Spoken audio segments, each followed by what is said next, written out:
Hello guys, welcome to my YouTube channel Vinayakan. അപ്പോൾ ഇന്ന് ഞാൻ വന്നിരിക്കുന്നത് വേറെ ഒന്നുമില്ല, ഒരു മിനി വ്ളോഗുമായിട്ടാണ്. അപ്പോൾ എൻ്റെ കൂടെ ഞാൻ മാത്രമല്ല ഇപ്പോൾ നിൽക്കുന്നത്, വേറൊരു കുഞ്ഞേ ആളും കൂടി ഉണ്ട്. ഒരു ചെറുതാണ്, ഇത്രയ്ക്ക് ഉണ്ടാവുള്ളൂ. ഞാൻ നാളെ കാട്ടിത്തരാം. നിങ്ങൾ വിചാരിക്കും ഞാൻ എന്താ അവിടെ ചെയ്തു. ക്യാമറ ഒക്കെ ഓണാക്കി വെച്ചിട്ട് വേറെ ഒന്നല്ല, നമ്മുടെ തക്കുടുവിനെ പിടിക്കുകയാണ്.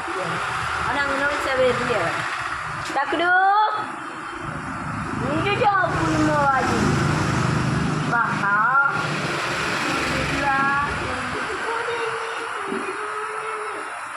സുന്ദരനെ ഒറ്റ പിടിക്കല് പിടിച്ചാൽ മാത്രമേ കിട്ടുള്ളൂ, അല്ലെങ്കിൽ കിട്ടില്ല. ഇപ്പോൾ വലുതായിട്ട് കണ്ട കാലിൽ ചില്ലുണ്ടോ, അവൻ്റെ കലാബീജുകളാണ് നിങ്ങളിപ്പോൾ കാണുമ്പോൾ. അവന് പേടിച്ചിട്ടാണ്. അപ്പോൾ നമുക്ക് താഴ്ത്തിക്ക് നേരെ വിടാം. അപ്പോൾ കാഴ്ച ഞാൻ ചെയ്യാൻ പോകുന്നത് വേറെ ഒന്നുമില്ല, നമ്മുടെ കക്കൂസ് ഇവിടെ നിൽക്കുന്നുണ്ട്. അവരെ നമുക്കിവിടെ ഗേറ്റ് ലോക്ക് ചെയ്തിട്ടുണ്ട്.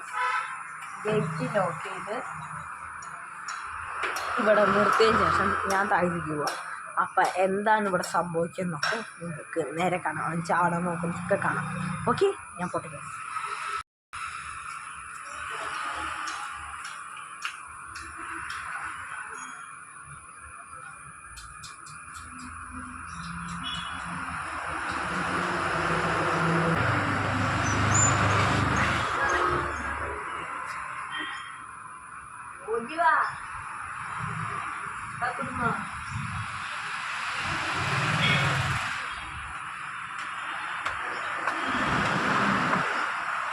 അപ്പോൾ ഗൈസ്, നിങ്ങൾ കണ്ടോന്ന് വിചാരിക്കും. ഞാൻ താഴെ പോയി പിന്നെ എന്തായാലും പാവല്ലേ, നമ്മുടെ തുറന്നും കൂടി താഴ്ത്തിക്ക് ഓടിക്കുന്നുണ്ട്. പിന്നെ നമുക്ക് നേരെ താഴ്ത്തിക്ക് പോയി. അപ്പോൾ ഗൈസ്, ഇനി ഞാൻ അവനപ്പുറത്ത് വാതിൽ ഇട്ട് അടച്ചേക്കാണ്. വാതിലിട്ടല്ല, വാതിലിൻ്റെ അപ്പുറത്തേക്ക് അടച്ചേക്കാണ്. ഞാൻ വായിച്ചിടുമ്പോൾ ആളെ എങ്ങോട്ട് ഫസ്റ്റ് പോകും നോക്കാം.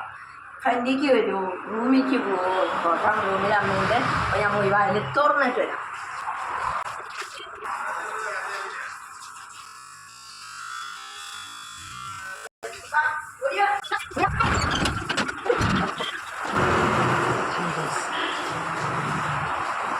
ഇനിയിപ്പോൾ ഞാൻ ചെയ്യാൻ പോകുന്നത് വേറെ ഒന്നുമല്ല, നമ്മുടെ തക്കട് കൊണ്ടുവന്ന് ഗേറ്റിൻ്റെ ഇപ്പുറത്ത് പുറത്തേക്കൊന്ന് കൊണ്ടുപോവാണ്.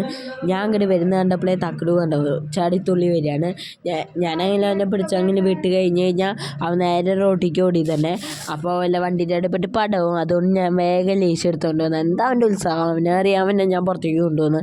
അതുകൊണ്ടുള്ള ഉത്സാഹമാണ് ആ കണ്ടത്. ഞാൻ ചെരുപ്പിടുന്നത് അല്ലെങ്കിൽ അങ്ങനെ കണ്ട അവനറിയും ഞാൻ പുറത്തേക്ക് പോകുന്നു. അത് കാരണമാണ് അച്ഛൻ പോകുമ്പോഴും അമ്മ പോകുമ്പോഴും ഞാൻ പോകുമ്പോഴൊക്കെ കരയും. അപ്പോൾ അതിന് ശേഷം ഞാൻ പിന്നെ തക്കട് കൂടിനെ നേരെ അകത്തേക്ക് കയറാൻ പറഞ്ഞ ആൾ കസാരമ്മ കയറിയിരുന്നപ്പോൾ ചങ്ങല അങ്ങ് അവിടെ കുടുങ്ങി എടുക്കാണ്. അവനെ കെട്ടിടാൻ നോക്കിയപ്പോൾ ചങ്ങല അതിൻ്റെ അടിയിൽ കുടുങ്ങിയെടുക്കുക. അതൊക്കെ എടുത്തു. അതിന് ശേഷം പിന്നെ അച്ഛനവിടെ അടിച്ച് ക്ലീൻ ചെയ്യാനായിട്ട് പോയപ്പോൾ ഞാൻ എല്ലാ സാധനങ്ങളൊക്കെ ഒതുക്കി വെച്ചു. അപ്പോൾ ഇതൊക്കെയാണ് ഇന്നത്തെ ഒരു കുഞ്ഞു മിനി വ്ളോഗ്. അപ്പോൾ മറ്റൊരു വീഡിയോയിലാണ്. ലൈക്ക് ചെയ്യണം, ഷെയർ ചെയ്യണം, സബ്സ്ക്രൈബ് ചെയ്യണം, സപ്പോർട്ട് ചെയ്യണം. അപ്പോൾ tata bye bye, see U.